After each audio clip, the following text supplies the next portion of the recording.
She's not your daughter. Don't correct her. Those words came out of my wife's mouth like a wrench to the gut, and they hit harder than any pipe wrench ever could. I'm Wade, and that moment, that single sentence spoken in front of my entire family, changed everything. Let me back up. It was Sunday evening in Mesa, and I'd spent the entire day smoking pulled pork. Started at dawn with a dry rub I'd perfected over 15 years of weekend BBQs. Built the smoker myself from an old propane tank. Welded the firebox during a slow week at the shop. This wasn't some store-bought Weber. This was 14 hours of mesquite and hickory, tending the fire like my grandfather taught me. The meat was falling apart tender, bark crispy as autumn leaves. My brother Cole was there with his wife Nicole and their daughter Amber. Cole had just gotten back from his second deployment in Afghanistan, 22 years Army strong. This was supposed to be good. Family laughter. The kind of evening that reminds you why you work 60-hour weeks running an HVAC company in the Arizona heat. My stepdaughter Casey showed up 40 minutes late. Didn't knock, didn't greet anyone, just walked in scrolling through TikTok like she was entering a GameStop instead of a family dinner. She was 19, but carried herself like the world owed her a living. Maybe that's because her mother, my wife Brooke, had spent 19 years teaching her exactly that. I set the platter of pulled pork on the table. The aroma filled our ranch-style dining room, mixing with the smell of homemade coleslaw and cornbread from my grandmother's cast-iron skillet. My niece Amber, 8 years old with gap-toothed enthusiasm, actually gasped. "Uncle Wade, this smells amazing." Cole clapped me on the shoulder, his calloused army hands matching my own HVAC-worn palms. Nicole was already serving herself generous portions. Then Casey looked up from her phone, wrinkled her nose like she'd smelled a gas leak, and said loud enough for everyone to hear, "Ugh, this smells like gas station food. Couldn't we just get Chipotle?" The table went silent. Amber looked confused. Cole's jaw tightened the way it did before he knocked out that drunk Marine in Tucson. I felt something crack inside my chest, but I kept my voice calm, professional, the same tone I used when explaining to customers why their 20-year-old furnace needed replacement. "Casey, that's disrespectful. I worked hard on this meal." She rolled her eyes. "Whatever, Wade." That's when Brooke spoke, not to her daughter, to me. "She's not your daughter. Don't correct her." I stood up slowly. Every pair of eyes was on me. Cole looked like he wanted to flip the table. Nicole's mouth had fallen open. I looked at Brooke, the woman I'd married 3 years ago, the woman whose lifestyle I'd been funding with 14-hour workdays installing commercial refrigeration units and fixing broken heat pumps, and I said 5 words that would haunt her forever. "You're absolutely right." Then I walked out of that dining room and closed my home office door behind me.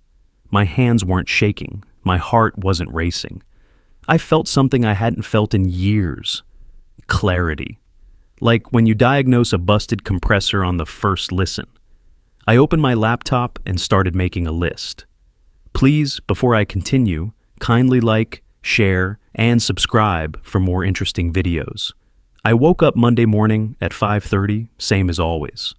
Made coffee in my thermos, grabbed a breakfast burrito from the gas station on the way to the first job site. We had a restaurant downtown with walk-in coolers running hot, the kind of emergency call that pays double time.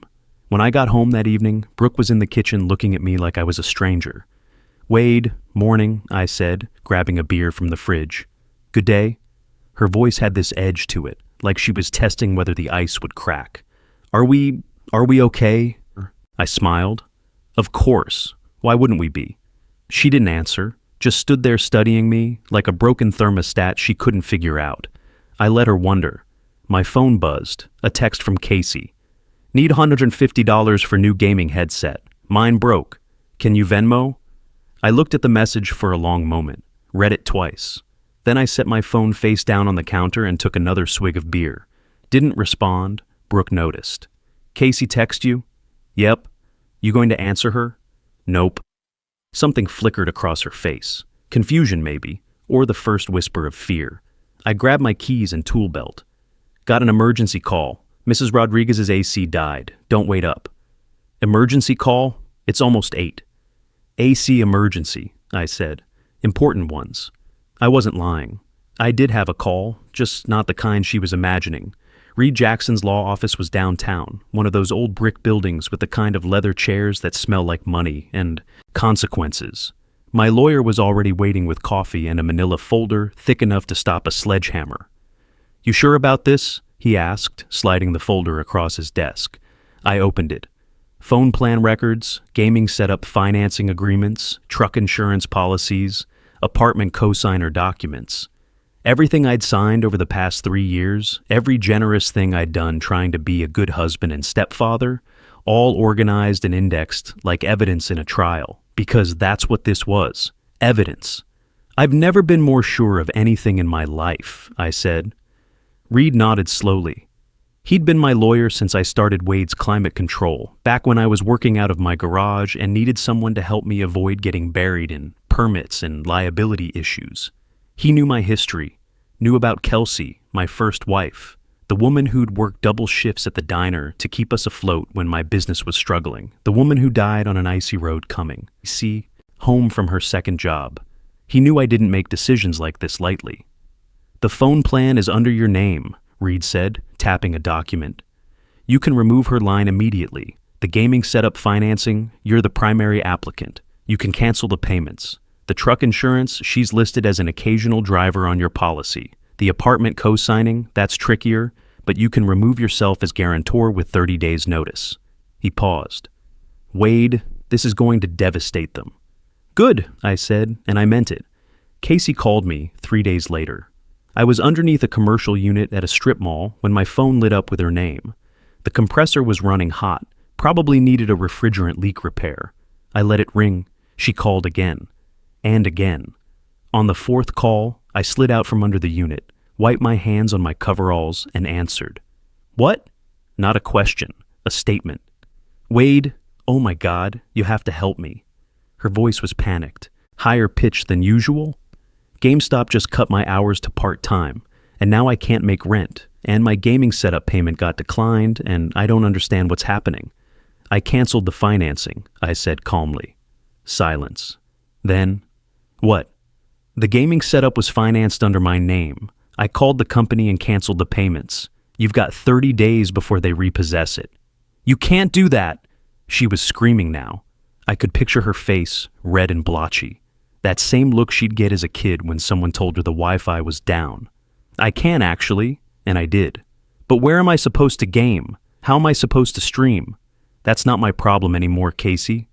"Why are you doing this?" She was crying now, big gasping sobs that might have moved me a week ago. "Because you're not my daughter." I let those words hang there, let them sink in like concrete. "Your mother made that very clear, so I don't provide for you. Not anymore." "Wade, please." I hung up. My hands were steady. My conscience was clear. I thought about Kelsey's last words, written in her journal, that I kept in my toolbox. Real love means showing up when it's hard. I'd shown up for 3 years. I'd paid for everything. A gaming setup that cost more than most people's monthly rent. Phone bills, car insurance, apartment co-signing. What had I gotten in return? "Whatever, Wade," said with an eye roll like I was an inconvenience instead of the reason she had a roof over her head. My phone rang again. Brooke. This time I let it go to voicemail. Then I texted Reed. "First domino down, proceed with the rest." He responded immediately. "Phone company notified. Line disconnection processed. She'll lose service tomorrow." Tomorrow? I smiled. Tomorrow was going to be interesting. That night, Brooke came home late. I was in the living room reading a popular mechanics magazine. Actually reading, not just pretending. Fascinating article. About geothermal heat pumps. Really knew when to hold efficiency and when to burn fossil fuels. "Casey called me," Brooke said, standing in the doorway with her arms crossed. "She said you're cutting off her phone." "I'm not cutting off her phone. I'm simply no longer paying for it." "That's the same thing." "Is it?" I turned a page. "Seems to me if it was really her phone, my decision wouldn't matter." "Wade, this is insane. You can't just what?" I closed the magazine and looked at her. Really looked at her. She was still beautiful, I'd give her that. Smooth skin, styled hair that fell in perfect waves. That's what had attracted me first, 3 years ago at a real estate networking event in Phoenix. She'd been charming, attentive, laughing at my jokes about thermostats and ductwork. She told me about her daughter, how hard it was being a single mom, how she just wanted to give Casey a better life. I'd wanted to be that better life. Stupid. You told me she's not my daughter, I said quietly. You were right, she's not. So I'm done acting like she is. 2 days later, Casey's world collapsed again. She showed up at the house unannounced, looking like she'd been hit by a refrigeration truck, hair unwashed, wearing the same clothes from yesterday. My phone got shut off, she said, voice breaking, and Best Buy came and took my gaming setup. They said the payment stopped. There's some mistake. I nodded. That's correct. Correct? Casey stared at me. Wade, this is my livelihood. I was building a streaming audience. I had 1,200 followers. Had, I said. Past tense. You can't do this? Actually, I can. The payments came from my account. I simply stopped them. Brooke rushed in from the kitchen. Wade, please. She'll lose everything she's worked for. Worked for? I felt something cold settle in my chest. She worked 30 hours a week at GameStop and spent 40 hours a week playing video games. That's not work. That's hobby time I was subsidizing. I can't believe you're being this cruel, Brooke said. Cruel? The word tasted bitter. Cruel was humiliating me at that dinner table. This is just me accepting reality. She's not my daughter. You said so yourself. So why would I pay for someone else's daughter to play video games in an apartment I co-signed? Casey sank onto the couch, sobbing. Brooke looked at me like I was a monster. I felt nothing. We need to talk. Brooke's voice was steel the next morning. So talk, I said, pouring coffee into my thermos. You're destroying her life. I'm not destroying anything. I'm just no longer building it for her. She's my daughter. Brooke's voice cracked. She made a mistake. She's 19. Teenagers say stupid things. And you? I turned to face her. What's your excuse? You're 41, Brooke? When you told me not to correct her, when you humiliated me in front of my family, was that a teenage mistake too? She flinched. I was wrong. I admit it. But this is too far. I pulled out the prenup from my briefcase and slid it across the counter. Read it. Page 4. All assets acquired before marriage remain separate. Everything I've given Casey was voluntary. Every payment, every dollar. I owe her nothing legally. And after what you said, I owe her nothing morally either. Brooke picked up the document with shaking hands.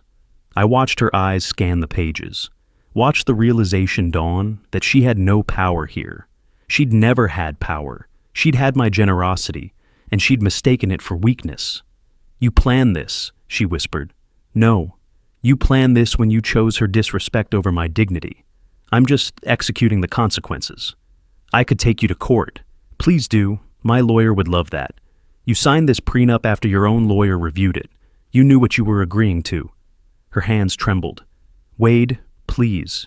You should have said please before. Now it's too late. 6 days later, Brooke called me from a grocery store parking lot. I was replacing a condenser coil on a residential unit when my phone rang. My card declined, she said. Okay, I said, tightening a copper fitting. Okay, Wade, I tried 3 different cards. They all declined. What's going on? I closed our joint bank account and removed you as an authorized user on my credit cards. You what? Her voice pitched higher. How am I supposed to buy groceries? How am I supposed to live? The same way you did before you met me. You had a job once, remember? You could get another one. I quit my job when we got married. You said I didn't need to work. And you didn't.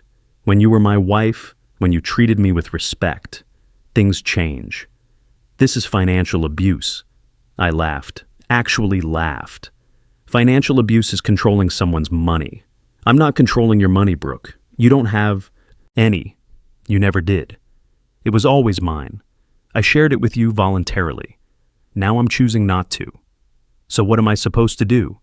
Figure it out. You're a smart woman, resourceful. You managed before me. I paused. Or maybe call Casey. Oh, wait. She can't help. She doesn't have any money either because I was the one providing for both of you, and you both forgot that. She was crying now. I said I was sorry. Sorry doesn't pay rent, Brooke. Sorry doesn't rebuild respect. I hung up. That night, I sat in my office looking at old photos.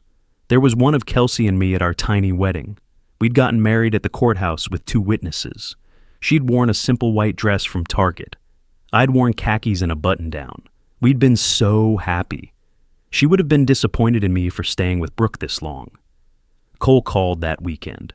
Man, Nicole told me what you're doing. She heard from Brooke's sister, and, I get it. What Brooke said it. Dinner was messed up, but you're going nuclear. They nuked me first, I said calmly. I'm just making sure there's nothing left to rebuild on lies. Casey's a kid. Casey's 19, old enough to vote, old enough to serve in the military, old enough to know not to disrespect people. I could hear Cole breathing on the other end. You saw what happened, Cole. You were there. She insulted food I spent all day making. I tried to address it like an adult. And my wife told me not to correct her because she's not my daughter. I know that was wrong.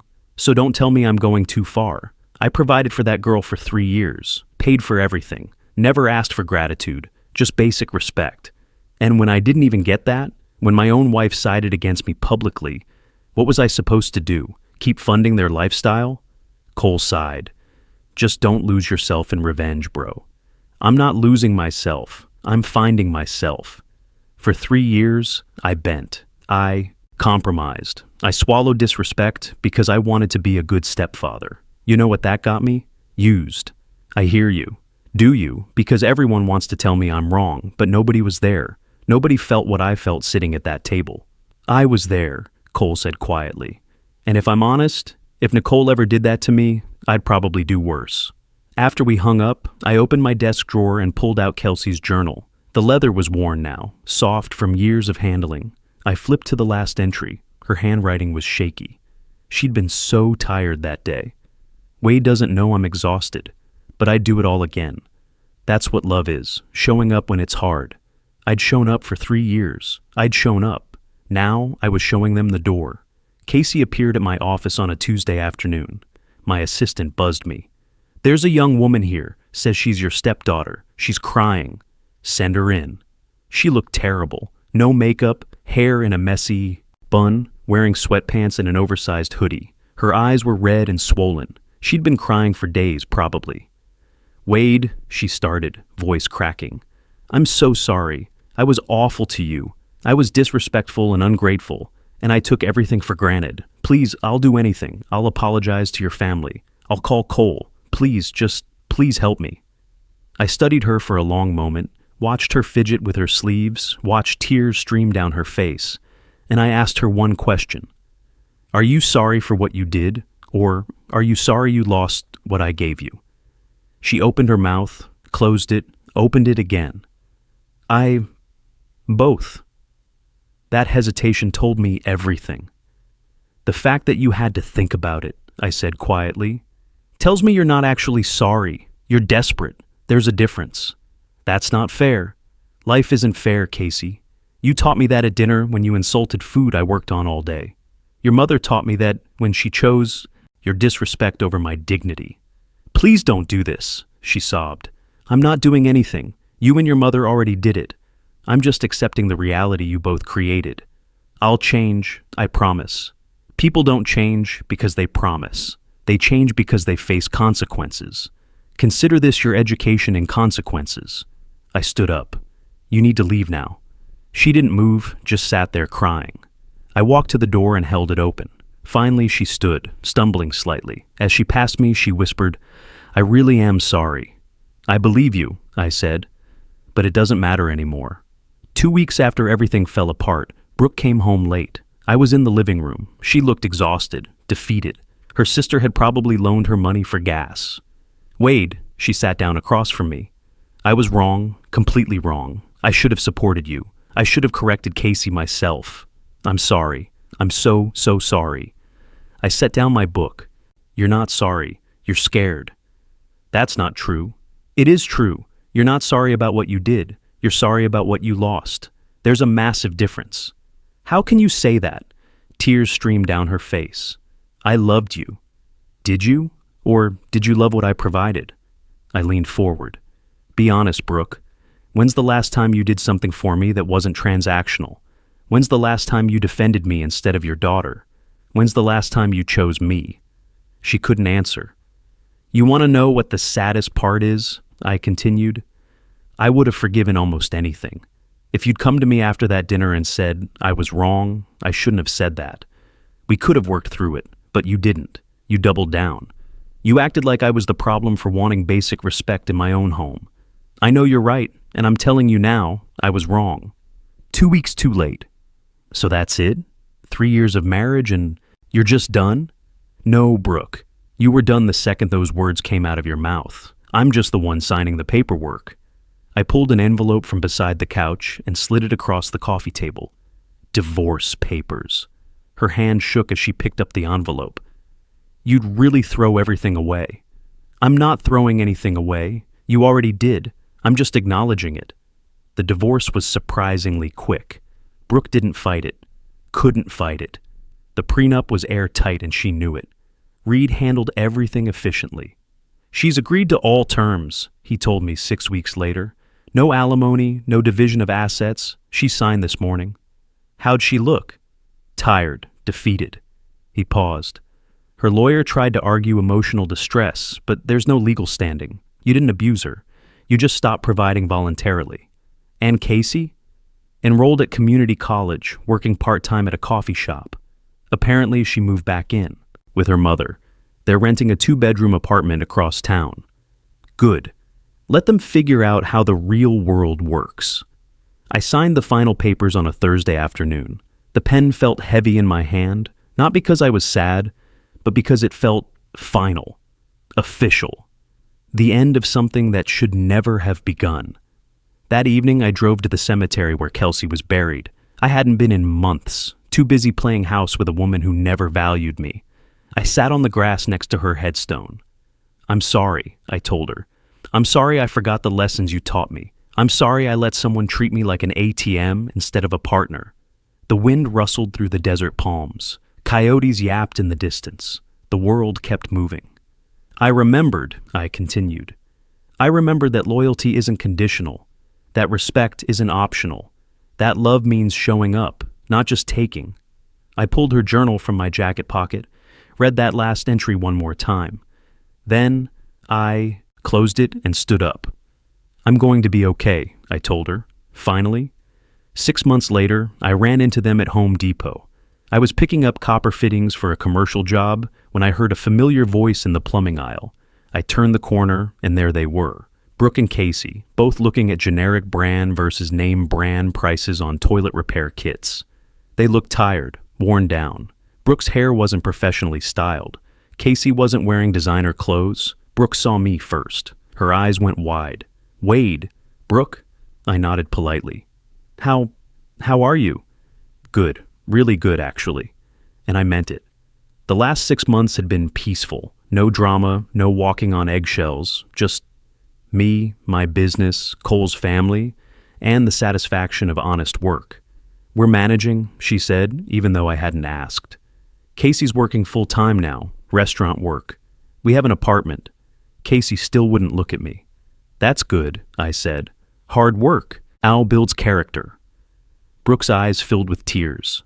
We lost everything. I looked at her for a long moment. No, Brooke, you lost me. Everything else, you never earned. Her face crumpled. Casey finally looked up, and I saw something in her eyes I'd never seen before. Genuine remorse, real understanding, too late. I walked past them toward the checkout. Behind me, I heard Brooke crying softly. I didn't look back. At the register, the cashier was friendly. The sun was shining when I walked outside. My truck started on the first try. Life was good. People ask me if I regret what I did. Cole asks. Old customers ask. Even my new girlfriend asks. The answer is always the same. I regret staying as long as I did. I'm in my home office now, the smaller one in my new place across town. It's actually better than the old office, better light, closer to the shop. Kelsey's journal sits on my desk next to a photo of us from our courthouse wedding. My phone buzzes. A text from Cole. Sunday dinner this week. Nicole's making pot roast. Amber wants to see you. I smile and type back. I'll bring dessert. This is what family looks like. People who value you. People who respect you. People who don't treat your generosity like an obligation. Wade's climate control is doing better than ever. 12 employees now. 3 service trucks. We just landed a contract with the new shopping center on Main Street. Last month alone, we installed 4 commercial units for the strip mall expansion, each job bringing in solid profit margins that I never could have managed when I was hemorrhaging $15,000 over 3 years, supporting someone else's lifestyle. More importantly, it's mine. All mine. No co-signers, no joint accounts, no one spending money I earned while treating me like hired help.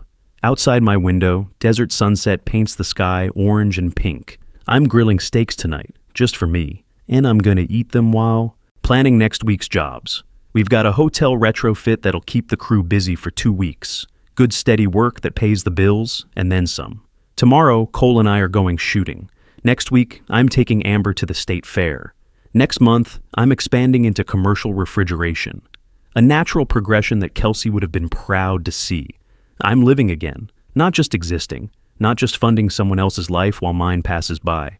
Casey's gaming setup alone cost $3,600 over 24 months.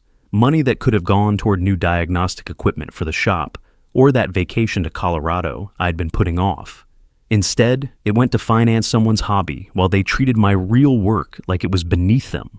They thought I'd break when I stood up from that dinner table. They thought I'd come crawling back when I cut them off.